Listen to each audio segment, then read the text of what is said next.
હાલ મારા ભાઈ વાત કરવામાં આવે તો પિન્ટુ કોળિયા હર્ષ સંઘવીનો ઘરસ્થ વિરોધ સતના સત જે મિત્રો વાત કરવામાં આવે તો જો સુરતમાં જો વીર સોલંકી આવે તો તેના ડરથી કહેવામાં આવે તો હર્ષ સંઘવી ખૂબ જ ડરે છે જે મિત્રો વિગત સંપૂર્ણ બતાવું છું એ પણ મિત્રો તમે ન હોય તો ચેનલ લાઈક અને ફોલો કરી નાખજો જેથી કરીને વાત કરવામાં આવે તો નવા વિડીયો ચેનલમાં આવતા હોય ત્યારે તમારા મિત્રો સુધી પણ વિડીયો અવશ્ય શેર કરી જેથી કરીને લોકોને પણ પૂરતી માહિતી મળે છે તો મિત્રો વાત કરવામાં આવે તો હર્ષ સંઘવી વિશે કહેવું તો પિન્ટુ કોળિયા કંઈક ખુલ્લેમ કંઈક આવો છે મિત્રો પહેલા તમે વિડીયોના માધ્યમ દ્વારા સમજો ધ્યાનથી અને સાથે તમારા મિત્રો સુધી પણ વિડીયો અવશ્ય શેર કરી દેજો અને મિત્રો તમે જતા જતા પિન્ટુ કોળિયા વિશે કોમેન્ટમાં જણાવજો જો મિત્રો વાત કરો તો હર્ષ સંઘવીની આ વેત સત્ય કહી શકાશે તો મિત્રો તમે કોમેન્ટ બોક્સમાં અવશ્ય જણાવી દેજો મિત્રો પહેલા તમે વિડીયો તમે ધ્યાનથી જોઈ લો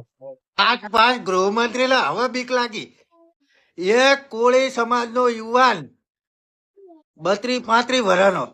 સુરતમાં આવે અને પોલીસની લાઈન લગાવે.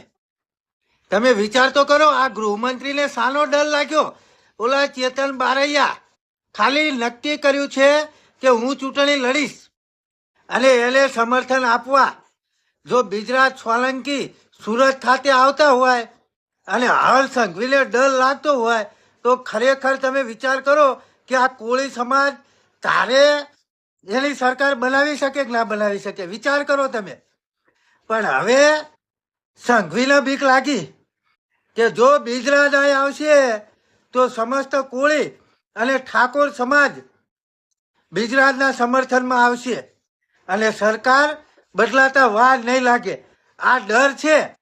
સમસ્ત કોળી અને ઠાકોર સમાજની